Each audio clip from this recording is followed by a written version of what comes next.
Hello दोस्तों, जैसा कि हमने कल्ट के 21 साइन वाले वीडियो में देखा कि कल्ट को कैसे पहचाना जा सकता है, आज उसका हम प्रैक्टिकल करेंगे। क्या ब्रह्मा कुमारीज भी एक कल्ट है? ब्रह्मा कुमारीज में 21 में से कितनी कल्ट की कितनी विशेषताएं मिलती है? चलिए देखते हैं। क्योंकि ब्रह्मा कुमारीज से जुड़े हुए लोगों को केवल उनके तथा कथित भगवान द्वारा दिए गए ज्ञान के अनुसार ही सार्वजनिक और निजी जीवन जीना है। अगर वे ऐसा नहीं करते तो उसे बुरा कर्म या विकर्म माना जाता है। इसलिए लोगों का सारा जीवन ही उस ज्ञान के आधार से चलता है। इस तरह लोगों के सार्वजनिक और निजी जीवन पर पूर्ण रूप से नियंत्रण रखा जाता है या नियंत्रण रखने का प्रयास किया जाता है, यानी सर्वाधिकारवाद पूर्ण रूप से पाया जाता है। ब्रह्मा कुमारीज संगठन से जुड़े लोग अपने आप को ईश्वरीय परिवार मानता है, जिसमें आपस में केवल उनके तथा कथित ईश्वर और उसके ज्ञान की ही बात कर सकते हैं। इसके अलावा न तो वो एक दूसरे के सुख दुख, वास्तविक परिवार, समाज, देश, दुनिया, अर्थव्यवस्था, विज्ञान, राजनीति, मनोरंजन आदि उनके ज्ञान को छोड़कर किसी भी विषय पर बात तो क्या लेकिन सोच भी नहीं सकते।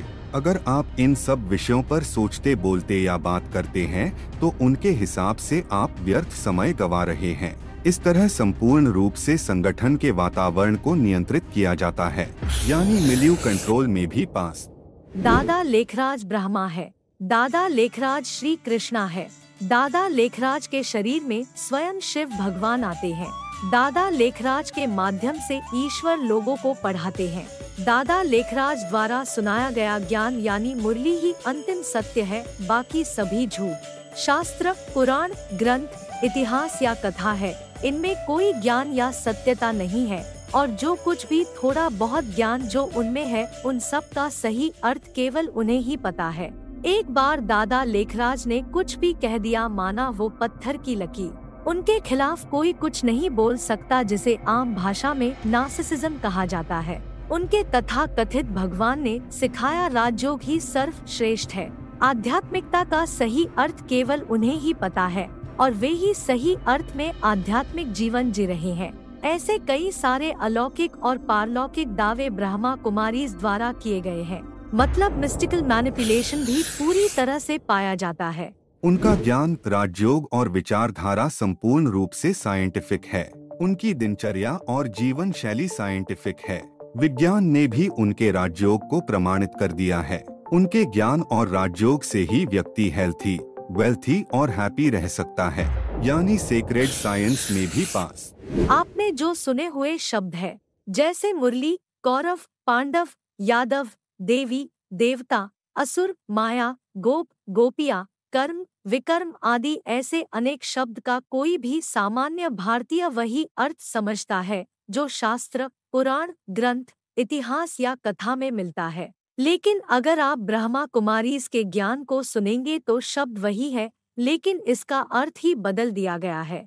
दूसरे ऐसे शब्द जो सामान्य लोगों ने नहीं सुने होते हैं, जैसे अव्यक्त मुरली, शिव बाबा, ब्रह्मा बाबा, बाप दादा, सिकीलधे, अशरीरी, अव्यक्त, सूक्ष्म वतन इत्यादि। इन शब्दों को भी अपने हिसाब से ही प्रयोग में लाया जाता है। इन शब्दों के बारे में विस्तार से समझना हो तो उनके ज्ञान के शब्दों की डिक्शनरी की लिंक मैंने डिस्क्रिप्शन में लिख दी है, आप स्वयं जाकर देख सकते हैं। जब ऐसे कई सारे शब्दों से वाक्य बनते हैं तो उनका भी अर्थ उनके हिसाब से ही निकाला जाता है। इस तरह पूरी तरह से नई और मिश्रित भाषा का प्रयोग भी हो रहा है, तो उसमें भी पास। यदि आपको ब्रह्मा कुमारीज में रहते आत्मा या परमात्मा की अनुभूति नहीं होती या उसके विपरीत कुछ और अनुभूति होती है, जैसे आपको अनुभव हुआ कि आत्मा ही परमात्मा है या ईश्वर सर्वव्यापी है, जो उनके ज्ञान के विपरीत है, तो ये सही नहीं है। आपकी अनुभूति का कोई महत्व नहीं है जब तक कि वो उनकी विचारधारा के अनुसार नहीं होती, यानी छठा डॉक्ट्रिन ओवर पर्सन में भी पास। ब्रह्मा कुमारी से जुड़े लोगों के अलावा बाकी सब अज्ञानी है। बाहरी दुनिया वालों को पता ही नहीं कि भगवान कौन है, कैसे कार्य करता है, कहाँ रहता है। ब्रह्मा कुमारीज के मुताबिक केवल 33 करोड़ लोग ही भगवान को जानते हैं, बाकी 750 करोड़ वास्तविक भगवान को नहीं जानते। ब्रह्मा कुमारी से जुड़े लोग ही भगवान के सच्चे भक्त, सच्चे और सपूत बालक, सच्चे ज्ञानी, सच्चे ब्राह्मण, पवित्र, देवता, फरिश्ता और वास्तविक सत्य के प्रकाश को जानते हैं। और जब आप इनसे जुड़ जाते हैं तो आप भी इस विशेष कक्षा में शामिल हो गए। इसके अलावा दुनिया के बाकी सभी लोग झूठे भक्त, नालायक बच्चे, अज्ञानी, शूद्र, पापी और अपवित्र, असुर और अज्ञान अंधकार में हैं, जिनको संस्था से जोड़ने की जरूरत है। तभी उन सभी का और पूरे विश्व का कल्याण होगा, अन्यथा नहीं। और सबसे जरूरी बात, जब सृष्टि का विनाश होगा तो केवल ब्रह्मा कुमारी से जुड़े लोग ही आने वाले उनके सतयुग, स्वर्ग, जन्नत, वैकुंठ में पुनर्जन्म में आएंगे। बाकी सब का विनाश हो जाएगा। अर्थात इस सृष्टि में केवल उन्हें ही अस्तित्व में रहने का अधिकार है। संगठन में शामिल करने के तरीके, techniques to recruits members, Rajyoga 7-day course, stress management, happiness unlimited, leadership, interpersonal relationships, anger management, overcoming ego, fear, self motivation, spirituality in daily life इत्यादि कोर्स चलाए जाते हैं, जो वर्तमान मनोविज्ञान से ही कॉपी किए गए हैं। मुख्य रूप से राजयोग 7-day कोर्स या शिविर, और कहा जाता है आप इस कोर्स को करिए और आपके जीवन में ज्ञान, विवेक, आध्यात्मिकता, सत्य, धन, संपत्ति, पद, पोजीशन के साथ साथ सुखद पारिवारिक संबंध और बेहतर स्वास्थ्य हमेशा के लिए मिल जाएगा। इनमें जुड़े ज्यादातर लोग मिडिल क्लास या अपर मिडिल क्लास से हैं, न कि गरीब जैसे इनके तथा कथित भगवान का दावा है। सबसे जरूरी बात, सम्मोहन, ट्रांस, छलकपट और माइंड कंट्रोल टेक्निक्स नए लोगों को जोड़ने व पुराने लोगों को संगठन में बनाए रखने के लिए इस्तेमाल की जाती है। कौन कौन सी और कैसे कैसे की जाती है, उसके ऊपर विस्तार से किसी और वीडियो में बात करेंगे। नरेंद्र मोदी, द्रौपदी मुर्मू, अब्दुल कलाम, सोनिया गांधी इत्यादि को ऐसे दिखाया जाता है जैसे ये सभी इनसे जुड़े हुए हैं, ताकि संगठन की विश्वसनीयता को साबित भी किया जाए और संगठन का प्रचार प्रसार भी हो सके। राजनीति की वास्तविकता क्या होती है वो हम सभी जानते हैं। अगर आप एक सामान्य परिवार से हैं और इनके सेवा केंद्र पर जाएंगे तो आपका स्वागत मुस्कुराते हुए प्रसन्न चेहरे से किया जाता है। आपकी तारीफ, आपके प्रति विशेष स्नेह, समय दिया जाता है, आपको अच्छी लगने वाली बातें की जाती है। एक बार प्रयोग करके देखिए। इनसे जुड़े लोग पहले अपने परिवार वालों या दोस्तों को कोर्स करने के लिए कहते हैं। पूरे वर्ष में आने वाले हर एक हिंदू त्योहार के नाम पर इनके शिविर और कोर्स होते हैं, जिसमें पहले उस त्योहार के नाम पर कार्यक्रम होता है, उसके बाद उनके 7 दिन के राज्यों कोर्स का आयोजन किया जाता है। उनके मुख्यालय माउंट आबू में भारत के हर वर्ग के लोगों को जोड़ने के लिए हर एक वर्ग जैसे डॉक्टर, इंजीनियर, राजनेता, अभिनेता इत्यादि के अलग अलग कोर्स पूरे साल भर के दौरान रखे जाते हैं। जहाँ जहाँ मंदिर होते हैं वहाँ इनके द्वारा राजयोग शिविर के पर्चे बांटकर या पोस्टर बैनर लगाकर प्रचार किया जाता है। बड़े बड़े प्रोग्राम, भाषण, मेले, प्रदर्शनी, अलग अलग यात्राओं द्वारा प्रचार किया जाता है। आजकल के इंटरनेट युग में सोशल मीडिया के माध्यम से जैसे Facebook, YouTube, zoom, website, blog इत्यादि पर भी ऑनलाइन कोर्स करवाया जाता है। सबसे जरूरी बात, इन सभी सार्वजनिक कार्यक्रमों में इनके वास्तविक ज्ञान को नहीं बताया जाता। सामने वाले को जो अच्छा लगता है उसी के बारे में बताया जाता है। इन सभी प्रचार माध्यम का एक ही लक्ष्य होता है, 7 दिन के राज्यों कोर्स के लिए लोगों को कैसे भी करके तैयार करना। इस संस्था के बारे में जो सही जानकारी देने वाली वेबसाइट brahmakumaris.info है, उसे बंद करने का प्रयास भी किया गया, लेकिन वो असफल रहे। इसकी लिंक मैंने डिस्क्रिप्शन में लिख दी है। इनका दावा होता है कि उनमें शामिल होना या नहीं होना ये उस व्यक्ति की स्वतंत्रता है। तो फिर जितने भी हमने उनकी प्रचार की बात की वो सब करने की क्या आवश्यकता है?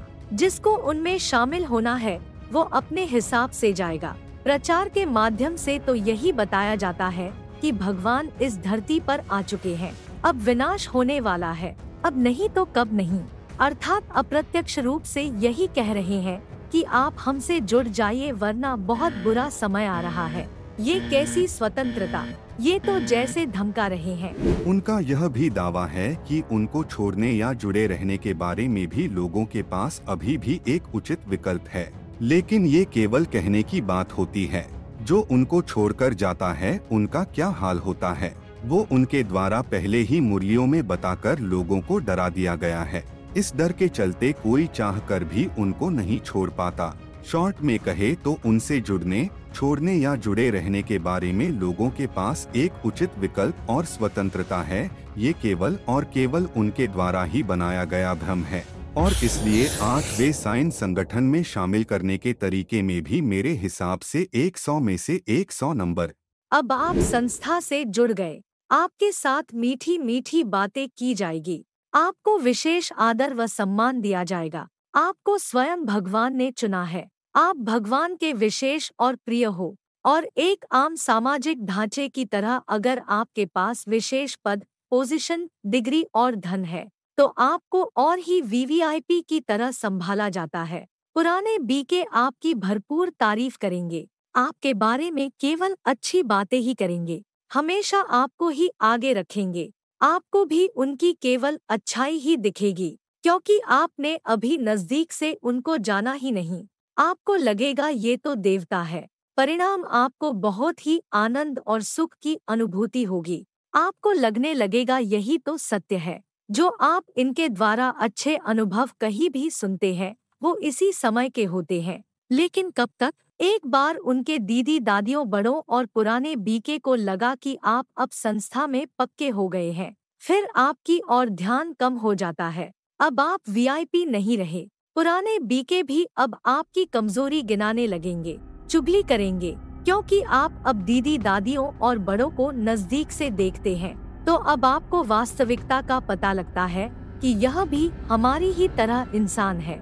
उनके जीवन में दुख, दर्द, बलिदान और डर है। इनमें भी बहुत सारी कमजोरियां हैं। कई सालों से जुड़े लोग भी वैसे के वैसे ही है। जुड़ने के समय जो बातें की जा रही थी परमानंद, सुख, शांति और प्रेम आदि की, वो तो दिखाई ही नहीं दे रही। आप विश्वास नहीं करेंगे, लेकिन जो संपूर्ण रूप से समर्पित होते हैं उसमें से ज्यादातर लोगों को संस्था के अंदर की वास्तविकता पता होती है, लेकिन उनके लिए बहुत देर हो चुकी होती है, जबकि वे अपना परिवार, पढ़ाई और डिग्री बहुत पहले ही छोड़ चुके हैं। उनकी उम्र भी ज्यादा हो गई है। संस्था में है तो उनको सम्मान, धन, दौलत, परवरिश मिलती है। संस्था के बाहर उनका क्या अस्तित्व और पहचान है? अब अगर वे संस्था को छोड़ना भी चाहे तो वहाँ जाएंगे, कैसे जीवन जिएंगे? उनका पालन पोषण कैसे होगा? क्या समाज उनको स्वीकार करेगा? ऐसी परिस्थितियों में उनके पास अपने जीवन से समझौता करने के अलावा कोई विकल्प नहीं बचता, और फिर मजबूरी में ही सही संस्था द्वारा बनाई गई अपनी ही काल्पनिक दुनिया में दास और नौकर की तरह जीते रहते हैं। सत्य जानते हुए भी अपने स्वार्थ के लिए दूसरों को फंसाते रहते हैं। लेकिन यह अनुभव कभी भी किसी के द्वारा नहीं बताया जाता। यह भी होता है कि आपने फॉलोअर्स की संख्या और सेवा केंद्र को नहीं बढ़ाया, अपने सेवा केंद्र को बड़ा नहीं किया, तो आपकी वैल्यू कम हो जाती है। अब आपका हनीमून फेज भी खत्म हो गया है। आपको कुछ कड़वे और नकारात्मक अनुभव हो रहे हैं, या फिर आपके साथ कुछ बुरा हुआ और आप पूछने जाएंगे ऐसा क्यों हो रहा है? उत्तर होगा, आपके पिछले जन्मों का हिसाब किताब और विकर्मों का फल है। आप नियमित रूप से अमृतवेला, मुरली क्लास, मेडिटेशन और धारणा व नियमों का पालन नहीं कर रहे। आप बाबा यानी उनके तथाकथित भगवान की आज्ञा को ठीक से फॉलो नहीं कर रहे। मतलब दोषी कौन? आप खुद। एक बीके के जीवन का सारा समय संस्था के कामकाज, नए लोगों को कोर्स के लिए ले आना, पर्चे बांटना, उनके कार्यक्रमों, प्रदर्शनी, मेले आदि की तैयारी, उनके सेंटर की रख रखाव व साफ सफाई, भोजन बनाने, सुबह शाम के योग आदि में ही जाता है, जिसमें परिवार, समाज, देश और दुनिया के लिए कोई समय ही नहीं बचता। मेरे विचार से 9वीं विशेषता में भी फूल पास। उठना कितने बजे है? सुबह 2 से 5 बजे के बीच। हर रोज सुबह 1 घंटा उनके सत्संग में जाना ही है जो उनके सेंटर पर होता है। कपड़े कौन से पहनने हैं? सफेद। टीवी, सिनेमा और मूवी कभी भी नहीं देखना है। बहुत बड़ा पाप है। प्याज लहसुन नहीं खाना। दूसरों के बनाए हुए यानी जो ब्रह्मा कुमारी से जुड़े हुए नहीं है, उनके हाथ का खाना नहीं खाना है, चाहे फिर वो अपने परिवार के ही क्यों न हो, क्योंकि उनका मानना है कि उनके अलावा बाकी सब पापी है, विकारी है। उनके हाथ का खाने से वो भी विकारी और पापी बन जाएंगे। पूजा पाठ भक्ति यज्ञ आदि की कोई आवश्यकता नहीं। इसकी भी बहुत लंबी लिस्ट है, लेकिन सार में जीवन व्यवहार के हर चीज पर नियंत्रण यानी बिहेवियर कंट्रोल में फुल मार्क्स। अगर आप, आपका परिवार या आपके परिवार में से कोई सदस्य ऐसे ही किसी कल से परेशान है, तो आप इस नंबर पर संपर्क कर राय सलाह ले सकते हैं। बीके का वास्तविक इतिहास, उनके द्वारा हुई गलतियां, उनके चलते बर्बाद हुए लोग, उनके यहाँ हुए क्राइम्स जैसे मर्डर, सुइसाइड, रेप, लड़ाई झगड़ा और संगठन पर चल रहे क्रिमिनल और सिविल केसेस, ऐसी सारी जानकारी को आम जनता से और विशेष तौर से नए जुड़े सदस्यों से छुपाया जाता है। टीवी, रेडियो, मोबाइल, इंटरनेट, बाहर की दुनिया के समाचार पत्र, मैगजीन, नॉवेल आदि कुछ भी न देखना, सुनना और पढ़ना है। यह सब करना समय व्यर्थ करना है। केवल उनके तथा कथित भगवान की मुरली, ज्ञान, योग, भाषण, किताबें और उनकी संस्था से जुड़े कार्यों में ही अपना समय देना है, क्योंकि वो ही सबसे बड़ा पुण्य है।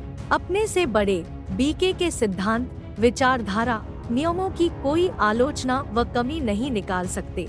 आपके मन में कोई सवाल या दुविधा है तो आपको आपस में बात नहीं करनी है, बड़ों को ही उनका समाधान पूछना है। मुरली, अव्यक्त मुरली, योग भट्टी, बाबा मिलन आदि कार्यक्रम जो पूरे बीके बन गए हैं, उनके लिए ही होता है। 7 दिन का राजयोग का कोर्स, प्रवचन, शिविर आदि कार्यक्रम नए जुड़े लोगों के लिए या नयों को जोड़ने के लिए होता है। यानी आपको शुरुआत में ही सारी बातें नहीं बताई जाएगी, धीरे धीरे आपके मन को नियंत्रण में किया जाता है और अंत में आप पूरे बीके बन जाते हो। विनाश सीरीज में आपने देखा होगा कि कैसे ये अपनी सृष्टि के विनाश की तारीख बार बार बदलते रहते हैं, और इनसे पूछो ऐसा क्यों, तो सहज ही उत्तर देंगे। सब लोग संपूर्ण थोड़ी बने हैं जो विनाश हो जाए, मतलब अपनी ही नई कहानी बना देंगे। और इस तरह से हर प्रकार की जानकारी को नियंत्रित करने में भी पूरे मार्क्स बीके को मिलते हैं। उनके तथाकथित परमात्मा, आत्मा, मुरली, ज्ञान, योग, धारणा, सेवा, पुरुषार्थ, संस्था आदि केवल संस्था और संस्था से जुड़े सिद्धांत और विचारधारा के बारे में ही सोचना है। इसके अलावा अन्य सभी बातों के बारे में सोचना भी अपवित्र माना जाता है। इस तरह व्यक्ति के विचारों की स्वतंत्रता ही नहीं रहती। 12 फुल मार्क्स। बीके में रहते आपको दुख, अशांति, पीड़ा, दर्द अनुभव नहीं होना चाहिए, क्योंकि स्वयं भगवान ने आपको चुना है। आप कोटों में कोई में भी कोई हो, इसलिए आपको सदैव परमानंद और खुशी की अनुभूति होनी चाहिए। अगर नहीं हो रही है तो आप कमजोर हैं, आपका पुरुषार्थ ठीक नहीं, आपके पिछले कर्म बुरे हैं, आप पूरे मन से और संपूर्ण समर्पित होकर कोशिश नहीं कर रहे हैं। आपको प्रायश्चित करना पड़ेगा और ज्यादा मेहनत करनी पड़ेगी। इस तरह लोगों की भावनाओं को नियंत्रित करने के लिए डर और अपराध बोध का सहारा लिया जाता है। Emotion control. फुल पास। बीके को कहा जाता है अपने परिवार वालों को सभी को 7 दिन का कोर्स कराओ। अगर परिवार में सभी बीके से नहीं जुड़ते हैं तो क्या करना है? शादी माना बर्बादी। कुमार कुमारी है तो शादी नहीं करनी है। न सामाजिक कार्यक्रमों जैसे शादी, सगाई आदि में किसी बीके को जाना है। पति पत्नी को आपस में शारीरिक संबंध नहीं बनाने हैं। भाई बहन की तरह रहना है, चाहे परिवार ही क्यों न हो। लेकिन अगर बीके से नहीं जुड़े हैं तो उनके हाथों का बनाया हुआ खाना नहीं खाना है। ऐसे बहुत सारे नियम हैं जो व्यक्ति के पारिवारिक व निजी जीवन के सभी संबंधों को नियंत्रित करते हैं, अर्थात 14 नंबर में भी पास। आपका बीके में वास्तविक जन्म हुआ है। आप पहले शूद्र थे, अब ब्राह्मण बन गए हो। स्वयं ईश्वर ने आपको चुना है। इनकी दिनचर्या सुबह 2 से 5 बजे शुरू हो जाती है और सारा दिन चलती है, जिससे लोगों की नींद नहीं पूरी होती और ऐसे व्यक्ति को आसानी से मानसिक तौर पर प्रभावित किया जा सकता है। आपने बीके को छोड़ दिया, माना भगवान को छोड़ दिया। अब तो आपका विनाश निश्चित है। अब आपका लक्ष्य है बाबा और स्वर्ग, उसके लिए ही आपको जीवन का हर पल देना है। बाकी दुनिया की सब बातें इसके आगे व्यर्थ है। ऐसी कई सारी बातें बताकर लोगों को बीके में ही जुड़े रहने के लिए कहा जाता है। बीके में व्यक्ति के पुराने शौक, प्रतिभा, रुचि और कला को छोड़ने को कहा जाता है या उनको इतना महत्व नहीं दिया जाता है। बीके में जुड़ने के बाद पुराने दोस्त, पुराने रिश्ते और पुराने परिवार को पहले बीके से जोड़ने के लिए कहा जाता है। अगर नहीं जुड़ते तो उनको छोड़ने को कहा जाता है और उन्हें उतना महत्व नहीं दिया जाता जितना पहले दिया जाता था। बीके में जुड़ने के बाद व्यक्ति का वास्तविक पारलौकिक या अलौकिक सच्चा परिवार यह बीके ही होता है और जो उनका पहले परिवार था वह केवल भौतिक या लौकिक बनकर रह जाता है। बीके से जुड़े लोगों पर सीधे या अप्रत्यक्ष रूप से ईश्वर के नाम से या विश्व के कल्याण के नाम पर अपना तन, मन, धन, समय और संपत्ति को संगठन में देने के लिए दबाव बनाया जाता है। 15 में भी ठीक ठाक है। सबसे ऊपर चीफ, फिर जोनल हेड, फिर सब जोन हेड, फिर सेंटर इंचार्ज, फिर संपूर्ण रूप से समर्पित लोग, फिर पक्के बीके, आम बीके और फिर आम लोग। चीफ, जोनल हेड, सब जोन हेड, सेंटर इंचार्ज किसी का भी सिलेक्शन चुनाव से नहीं होता। एक राजाशाही की तरह बड़े ही निर्णय लेते हैं कौन क्या बनेगा। हम कह सकते हैं कि एडमिनिस्ट्रेशन स्ट्रक्चर काफी हद तक एक कल्ट जैसा ही है। एक बीके का लक्ष्य होता है उनके तथा कथित भगवान के अनुसार भविष्य में आने वाले सत्युगी स्वर्ग में आना। इस लक्ष्य को प्राप्त करने के लिए संपूर्ण पवित्रता और ब्रह्मचर्य का बहुत ही अधिक महत्व होता है। इसके चलते पति पत्नी के बीच के शारीरिक संबंध को भी अपवित्र और इन लक्ष्यों की प्राप्ति में विघ्नरूप माना जाता है। इसके चलते बीके से जुड़े यंग लड़के और लड़कियों को अविवाहित रहने पर जोर दिया जाता है और एक दूसरे के प्यार में पड़ना भी पाप या अपराध माना जाता है। जो बीके से जुड़ने से पहले ही गृहस्थी है उनको भी ब्रह्मचर्य व्रत के पालन करने पर जोर दिया जाता है और उनका भी प्यार और समर्पण एक दूसरे के प्रति न होकर उनके तथा कथित भगवान से ही होता है। संपूर्णता और पवित्रता के मामले में भी बहुत आगे है। संपूर्णता, पवित्रता और ब्रह्मचर्य के ऐसे अंतिम लक्ष्य को प्राप्त करने के पुरुषार्थ में या फिर ऐसे ही सामान्य जीवन में भी कोई मनसा वाचा या कर्मणा में गलती होती है तो उसे बहुत बड़ा पाप माना जाता है। तो एक बीके को उनकी बड़ी बहनों के, बड़ों के सामने या ईश्वर के सामने कॉन्फेस करना होता है कि हमसे यह गलती हुई है। बीके में जुड़ने से पहले जो भी पाप या गलतियां उनसे हुई है वो भी लिख कर के उनके बड़ों या भगवान के सामने कॉन्फेस करनी होती है। 19 सृष्टि की अजीब मान्यताएं, स्ट्रेंज बिलीफ्स ऑफ वर्ल्ड। इसमें तो बहुत लंबी लिस्ट है, फिर भी कुछ एक सामने रखती हूँ। एक, ये सृष्टि केवल 5000 वर्ष की है और हर 5000 वर्ष में एक फिल्म की तरह वैसी की वैसी रिपीट होती रहती है। 2, बहुत बार सृष्टि के विनाश की भविष्यवाणी कर चुके हैं, वर्तमान में कह रहे हैं 2036 में इस सृष्टि का विनाश हो जाएगा। 3, सृष्टि की जनसंख्या इसलिए बढ़ रही है क्योंकि परम धाम से सभी आत्माएं नीचे आ रही है। 4, 2500 वर्ष पहले तक इस सृष्टि पर स्वर्ग था जिसका कोई सबूत नहीं है। 5, उनका आदि सनातन देवी देवता धर्म सबसे पुराना धर्म है। 6, इनको छोड़कर बाकी सभी लोग माया के वशीभूत है, केवल इनको ही पता है कि वास्तविकता क्या है। 19 में 100 में से 200%। आप बीके में तन से सहयोग करेंगे तो तन स्वस्थ रहेगा। ऐसी बातें बताकर या तो लोगों को सेवा के नाम पर मुफ्त में काम करवाया जाता है या उनको संस्था में संपूर्ण रूप से समर्पित करवा लिया जाता है, फिर जीवन भर उनसे बिना वेतन मुक्त में भगवान के नाम पर काम करवाया जाता है। ऐसे ही धन से सहयोग करेंगे तो उसका पदम गुना रिटर्न आपको अभी और आने वाले स्वर्ग में मिलेगा। इस प्रकार के काल्पनिक दावे करके लोगों को कहा जाता है यज्ञ में सहयोग देना है, मधुबन के लिए सहयोग देना है, भोग के लिए सहयोग देना है, बाबा का भवन बन रहा है उसके लिए सहयोग देना है। सहयोग देना माना धन देना है, यानी 20 में भी पास तो कहेंगे ही। इस प्रकार लोगों से भगवान के नाम पर धन लिया जाता है। 21, उनकी मुरली में यह बात आती है कि जो लोग जुड़ने के बाद संस्था को छोड़ चुके हैं उन्होंने भगवान को तलाक यानी धोखा दे दिया है। वो लोग महामूर्ख है। उन्होंने ईश्वर की दी सर्विस की है। कथंती सुनंती भागंती यानी भगौड़े है, ऐसा पहले से ही कह दिया जाता है। इसलिए नए जुड़े लोगों को लगता है वो कमजोर, पापी, नालायक थे, इसलिए उन्होंने बीके को छोड़ दिया। हम ऐसे नहीं हैं। और इस तरह कोई एक्स बीके उनको अपना अनुभव भी सुनाए कि इस वजह से मैंने बीके को छोड़ दिया, तो भी नए लोग विश्वास नहीं करेंगे। जैसे इस वीडियो का भी वो विश्वास नहीं करेंगे। बीके को छोड़ देंगे तो माया खा जाएगी, कच्चा चबा जाएगी। बीके को छोड़ने के बाद आपकी हालत धोबी के कुत्ते जैसी हो जाएगी, न घर के रहेंगे न घाट के। ऐसी कई सारी बातें हर रोज एक बीके मुरली में सुनता है, तो क्या वो कभी बीके को छोड़ने के बारे में सोच सकता है? ऐसे पहले से ही लोगों को डराया जाता है। इस डर के चलते वास्तविकता को जानने के बाद भी बहुत कम लोग ही बीके से बाहर आ पाते हैं, यानी इसमें भी 100 मार्क्स।